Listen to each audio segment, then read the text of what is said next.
Hi guys, I'm Emily Gadrix. I am Vice President here at Modern Home Mortgage. Um, Thank you so much for having us.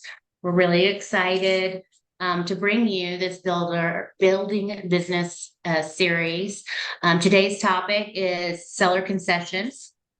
And we're going to talk a little bit about what they are and, of course, the NAR settlement and how that impacts our business, both on the mortgage side as well as on the real estate side, and, of course, how it impacts our buyers. So let's get right into it. The definition of seller concessions, according to National Association of Realtors, is a strategic arrangement in real estate transaction where the seller covers certain costs or fees associated with the purchase of a home. And these concessions can make homeownership more accessible for buyers. That being said, there is obviously, as we know, some limitations on what a seller can pay on a buyer's behalf, and how does the NAR settlement factor into with realtor compensation. Perfect. So the concessions, a seller's concessions are limited based on loan program, down payment or loan to value, and occupancy type. So if you go to the next slide, Okay.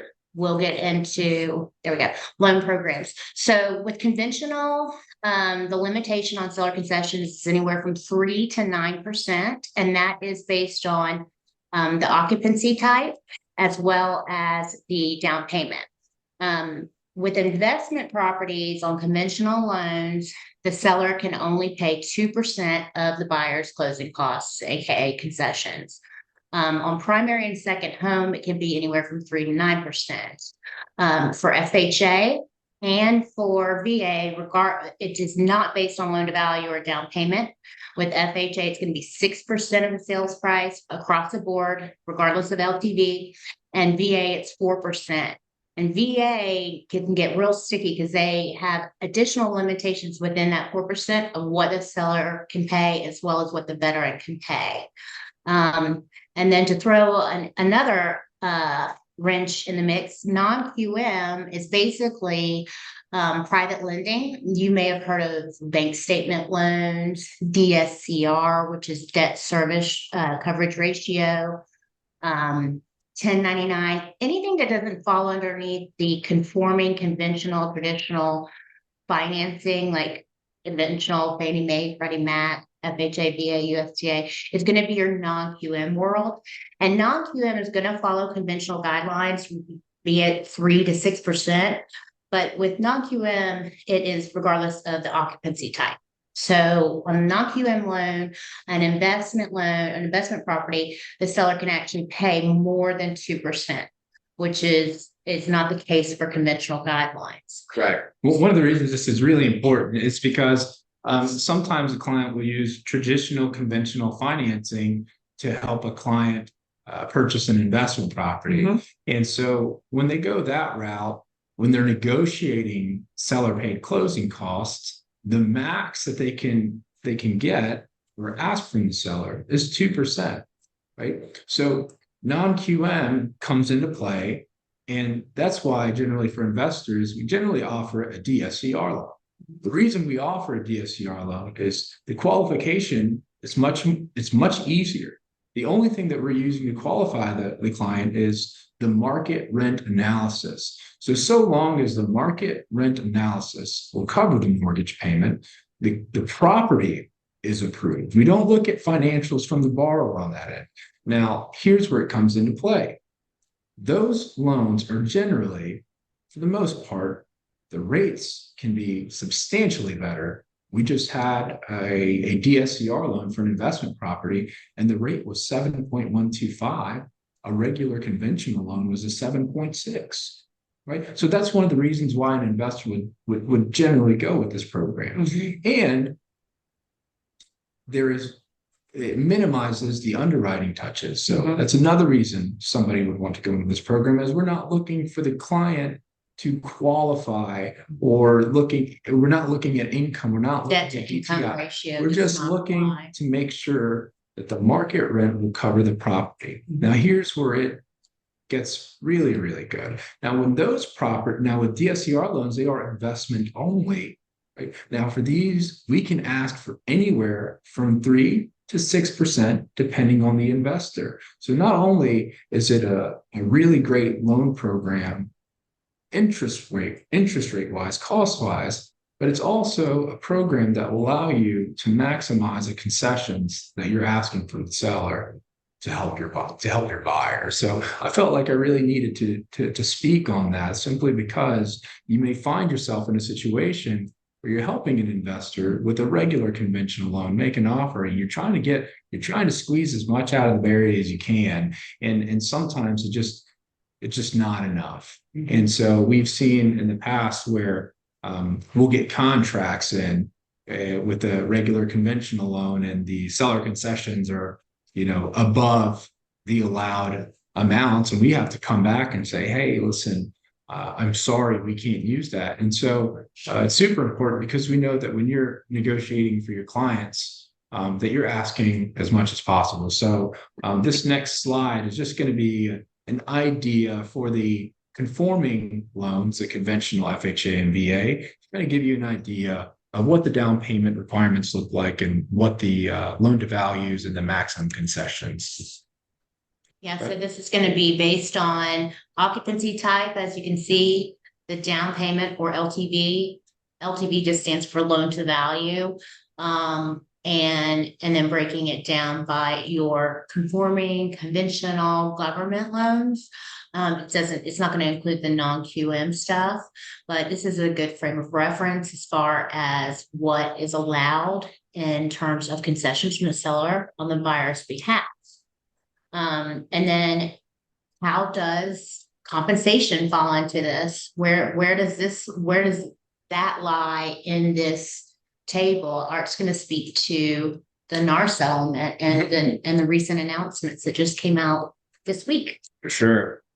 So luckily we were able to connect with Doug earlier this week, as this was just released on Monday, right? And so essentially I've spoken to some of our investors that are funding our loans, and we spoke a little bit about the concession piece. I've yet to get a contract like this with the information that we're about to go over. So we haven't seen it come across our desk yet, but we wanted to bring it up in the event that anybody had questions about this, and just to make sure that everybody knows going forward, what can and won't count towards the interested party contribution limit, right? So I had a conversation with one of my lenders, and I was mentioning to him, well, what if the seller contributed more than the 6% amount that's the cap on the FHA loan? So essentially, he said they would break it down into buckets, right?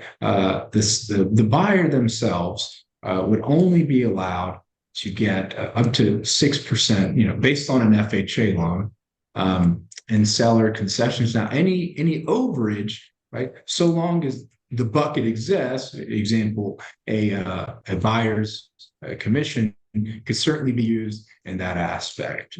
Doug, have you seen any contracts come across your desk like this here recently? I haven't yet, and I expect to start seeing some. I've been teaching the 2024 GAR contract changes, and there are two new special stipulations, special stip 619 and 620, specifically where the buyer can ask for the seller to pay their commission as part of their offer. But I haven't seen them come across yet. Yeah. And I think here in the next few months, we may start seeing some of these come across, where they may look like, and of course, this is pending a contract, right? So the lender, like myself, we're going to go based off of the contract that we get, and every transaction is it's there's not more than. Oh, I'm getting it. Sorry about that. It's okay. So it's one of those things that we're just we have to visit each scenario. Every contract that we get is its own individual case, because it's not all the time that us as a lender will get a contract in, right? And we don't know if the seller is paying commissions or not paying commissions. So that's definitely an important conversation to have with your lending team once you do get a client under contract. And if you do plan on negotiating commissions into concessions later on down the line.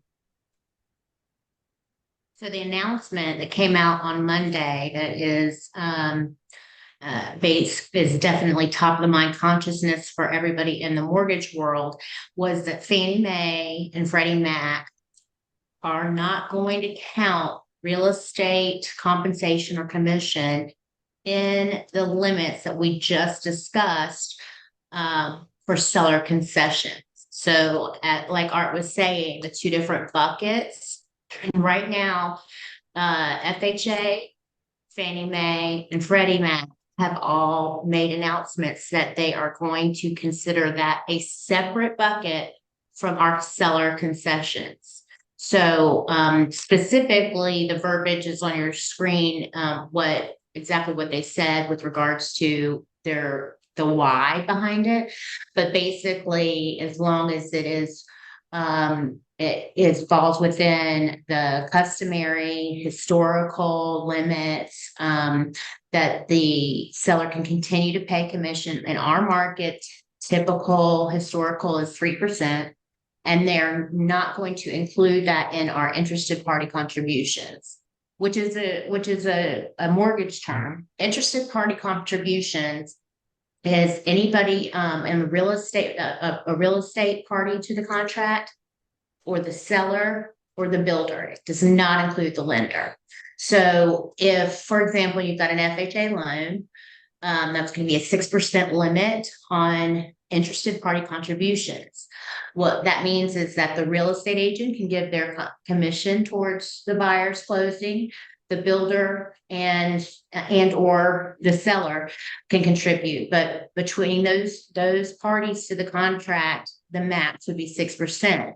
The lender can give as much credit as they want or are able, and it is not counted in that interested party contributions.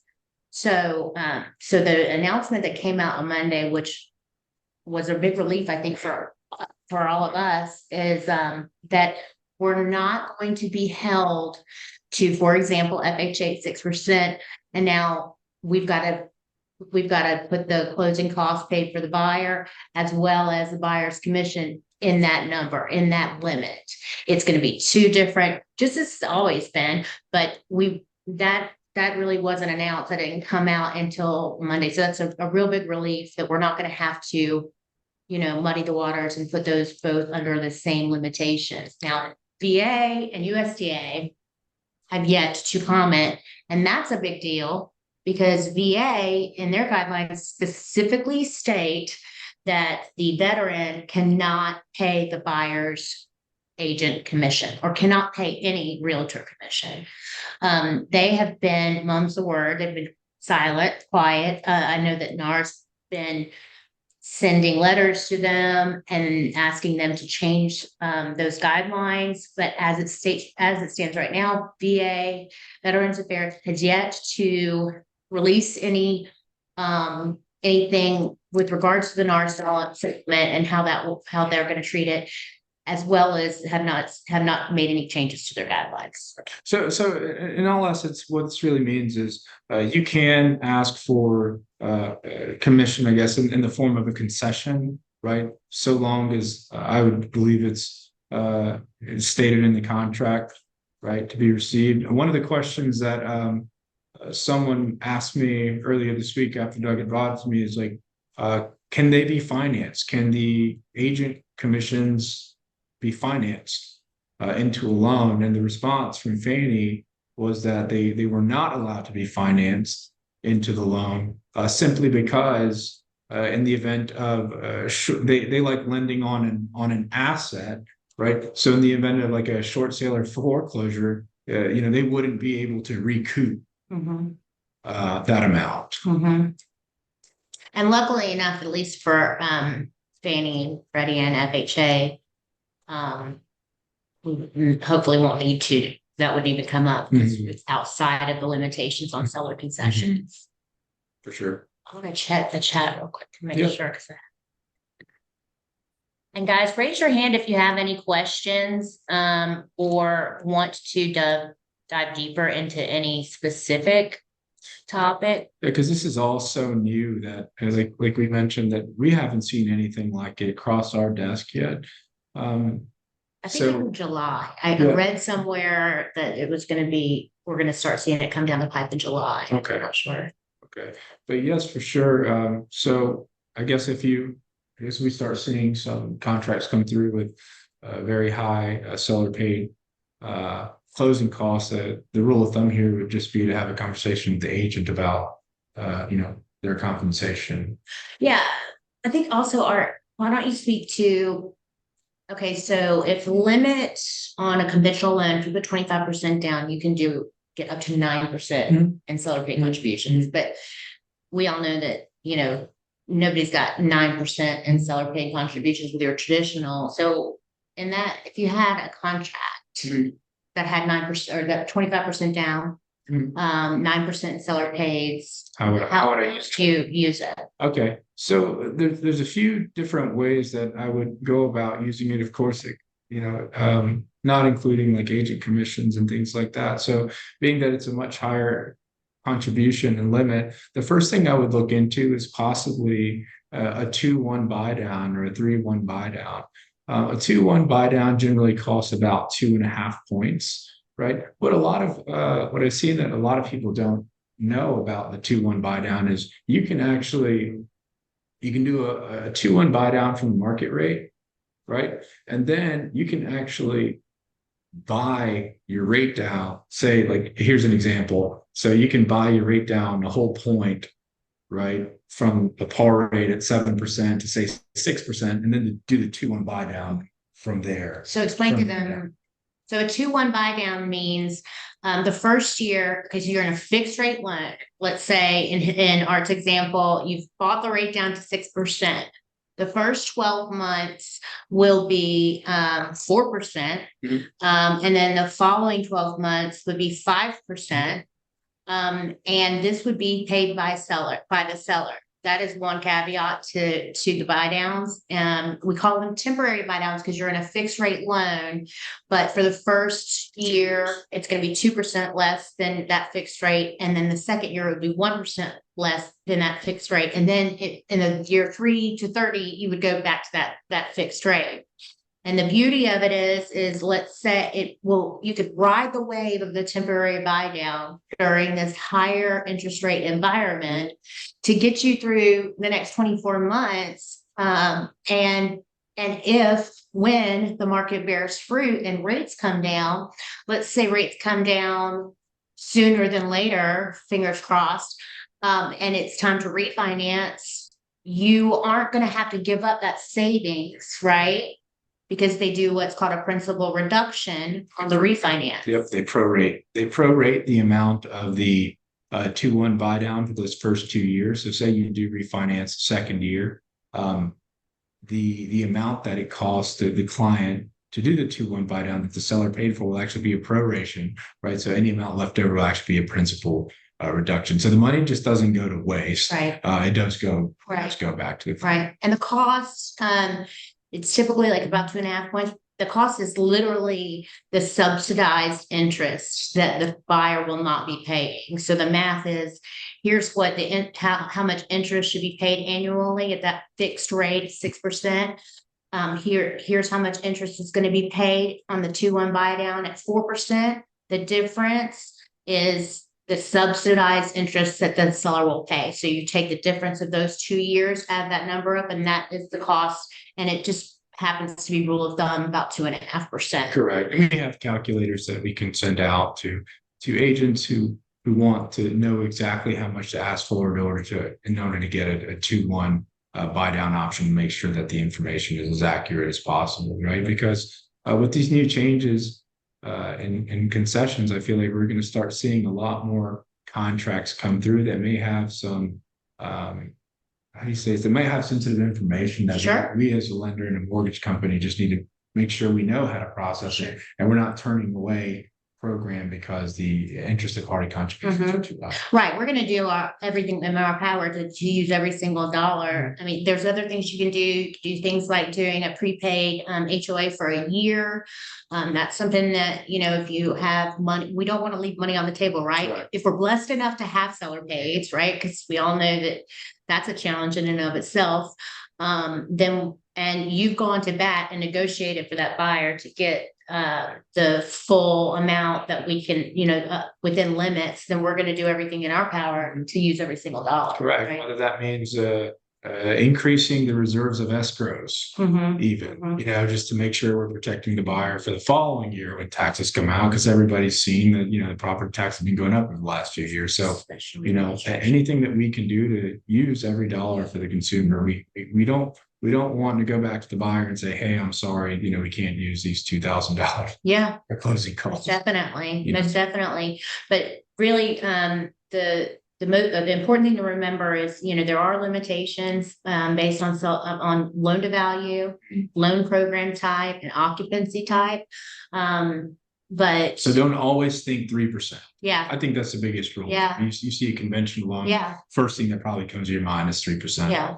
Just doing any, 5-10% down, just ask your LO, ask us, and we'll be more than happy to help you and point you in the right direction, because we've had instances where, agents think that they can't ask for more, and they actually can.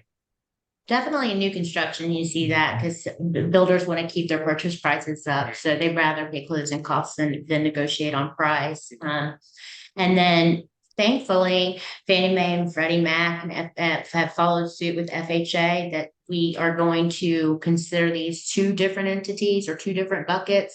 Seller concessions limitations we're not going to have to include the buyer's agent commission in that bucket or in that limit, and whatever is customary in our market, which we all know is 3%, they have signed off on. So we're still waiting on FDA and USDA. VA is a big one, because they are so particular about what the veteran can and can't pay, but that is TBD, and more to come. Yeah, there's more to come on. This is all so recent that I'm sure we'll start seeing this within the next few months.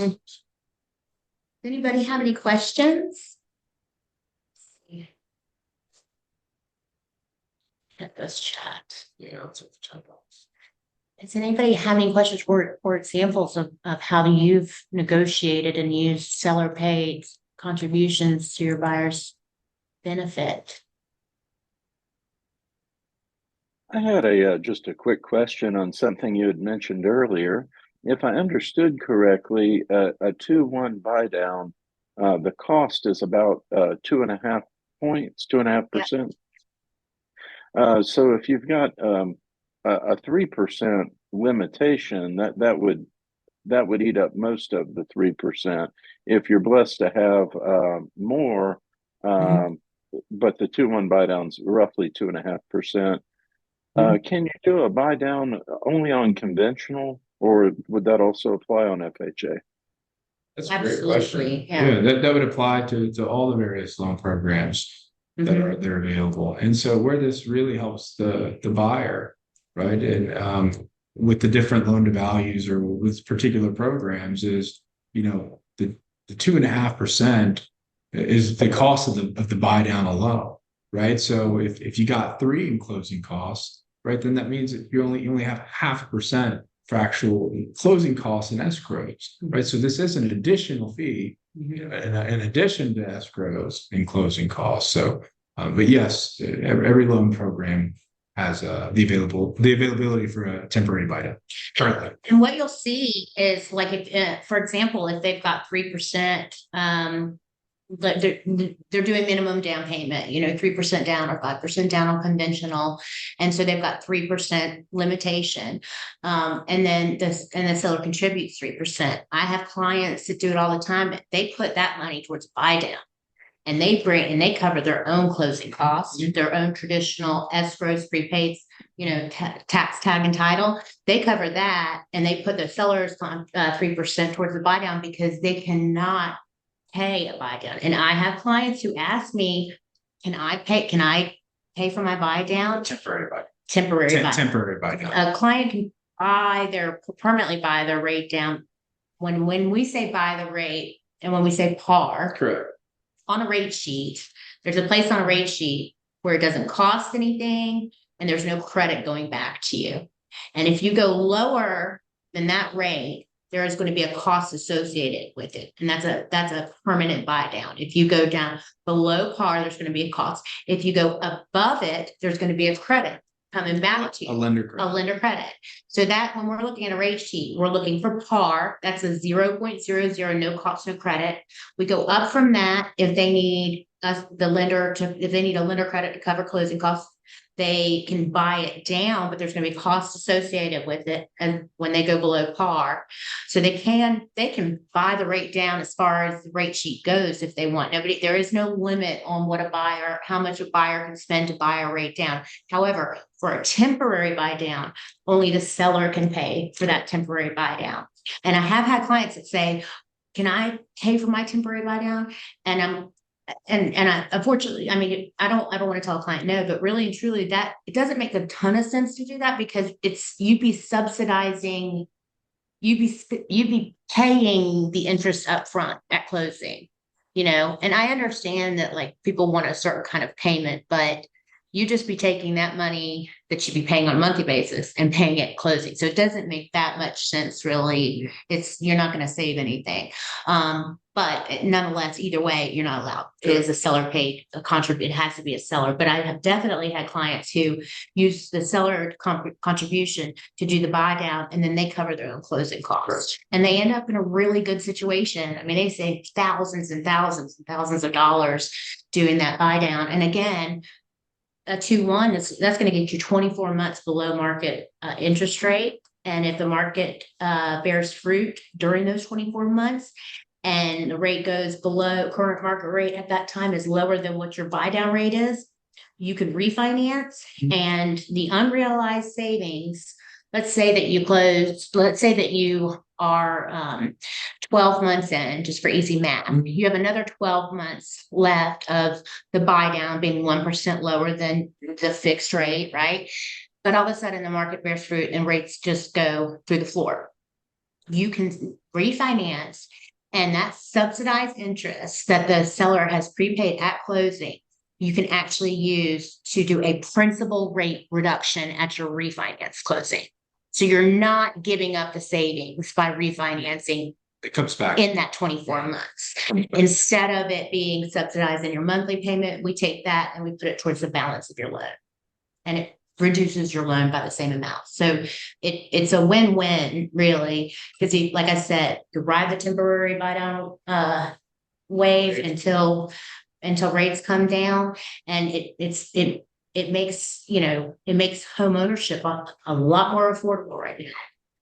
Any incentive to really get our clients off of the sidelines. Yeah. Because the reality is us as professionals, we know that if when the market bears fruit, it just gets even harder for to get people in homes, right? So it's important that we have these conversations with our clients and let them know that right now is the best time to buy a house was 2 years ago.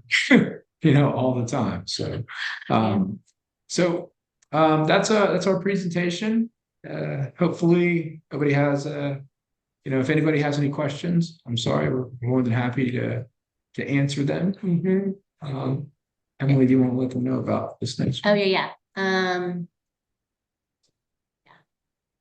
I'll throw one more out, a question that I often get asked, and that is an agent is negotiating for seller paid closing costs, and they always ask me, what's a ballpark average and I tell them, well, I don't know, how much does a car cost?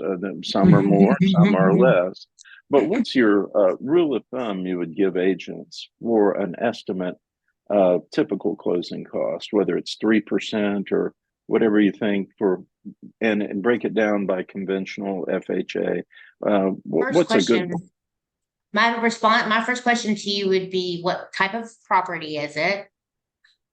Because if it's a condo versus a single family residence, we are talking about two different numbers, right? We all know this. So I would qualify that question by asking what kind of property it is and also whether or not it's a resale or new construction. And then I'll let you speak to the rest. Yeah. So generally for closing costs, a lot of the costs are fixed. So it's super important to know, what title fees are going to be, right? And what escrows are going to be. So it truly varies. One of the things that we implement here is anytime we speak or we have a conversation with an agent about their borrower, every time we send out a pre-approval letter, we go ahead and send out a fees worksheet. And that way, when the agent is out in the field, they're not second guessing what they can ask for. They have a good generalized idea that, hey, this is going to be this amount in escrows, this is going to be this amount in closing costs. If we use Shaffert's and Dean, right? they're going to be much more competitive. Right. And so we generally don't have a lot of those questions because the way we prepare everything on the front end doesn't leave a whole lot of room for interpretation. Once the agent is out in the field and they're helping a client, they should, I personally believe if you're the loan officer in that transaction, your agent should be well equipped for that. But a good rule of thumb, I would say, again, it's based on the loan amounts, right? I would say conservatively, if we're looking at homes, 400,000 and below, I would assume closing costs to be around $5,500, maybe $6,000, and escrows to be anywhere from $3,000 or so. Again, the lower the loan amount of the property and the price of the property, some of these are tax figures that are calculated by a percentage, whether it's a state tax transfer fee. So whether it's a title, title insurance, right? So all these intangible tax. So if it's under 400,000, I would assume your closing costs are going to be anywhere from $4,500 to $5,000, and escrows, depending on when the property, when the taxes are due, if they've been paid or not, and your insurance policies. Everybody has different insurance requirements. So we can generally, we send out like a base level based on kind of what we're seeing here in the office. But once a client goes under contract, they may want more coverage than the quotes that we provided. So, that's the biggest change in these things. And they're changes that happen during the course of the loan that, we're not always aware of until we get, whether it's a new tax bill or whether it's an updated insurance policy with higher coverages. But again, to answer your question, I would assume closing costs to be anywhere from $4,500 to $6,000 and escrows to be about $3,000. And to your question, Doug, about the different programs, the closing costs aren't going to change. There's only one real section that changes from program to program, and that's going to be your funding fee and FHA's upfront mortgage insurance premium, because everything outside of that is good. If you're buying if you're going conventional or you're going FHA, the only difference in those closing costs are going to be the upfront mortgage insurance premium, which is 1.75%. And it is what allows the annual FHA premium to be 0.55%. So it makes monthly mortgage insurance more affordable for the borrower. It does not vary like conventional MI varies.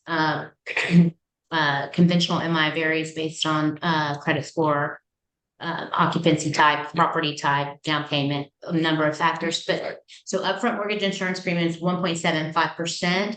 And in 18 years, I've never seen anybody pay it at closing. It can be paid at closing, but every FHA loan I've ever done, the buyer finances it into the mortgage because it just really doesn't move the needle that much and on a 30-year mortgage. And to that point, if you refinance within the first 5 years, you can actually get an upfront, prorated upfront insurance back. And then with VA, the funding fee is based on whether or not it's your first time use or it's a subsequent use. That can be paid at closing, can be financed. I've never had anybody pay at closing. I've always had people finance it. And it is not required if you have even 1% of disability from VA. It's waived. But those are the only two things, I think, those are the only two things that would be different from one loan program to the next. Now, occupancy type can change your charges, because like with an investment property, your appraisal is going to be more than if you're buying a primary residence. Origination charges. Right. Origination, buying discount points, you'll see discount points on an investment property you don't see on a primary residence loan. So that can move the needle. And then property type, because condos have capital contributions, they have, first month HOA, initiation, transfer fees. I mean, and a condo from one community to the next can be $1,000 difference, depending on where you're buying. So the property type, the occupancy type is definitely gonna influence those numbers, as well as down payment, but not as much on the loan programs, except for those two upfront fees that are 99.99% government fees. Government, and they're financed into the loan. Yeah. So. Just a quick note with respect to fees for Schaefritz and Dean on our website, schaefritz-dean.com. There's a tab labeled resources, and one of the resources is a fee calculator. I love You can that. click on it, put in a property address, select a quick quote, and all you have to do is put in loan amount and purchase price, and it will compute lenders and owners title insurance, Correct. our fees, title exam. So it's very helpful if you're working to ballpark your fees. You can get ours pretty much to the penny on the website. It's super helpful, Doug, because you'd be surprised how many attorneys don't disclose their fee on their website, and you are left to guess.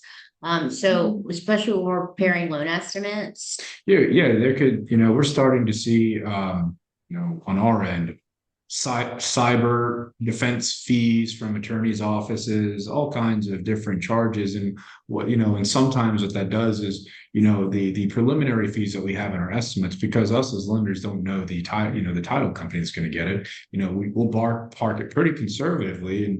And, once we get the title docs back in and we revisit the fees, sometimes it can be a $1,500 to $2,000 change in fees from what we have anticipated, right? So there's a lot of new things that are being charged, even with the agents. I mean, sometimes they're like, "Hey, include the fees, the transaction coordinator," and then we got to go, in there and update that. Yeah. So some of the offices do have their flat fee.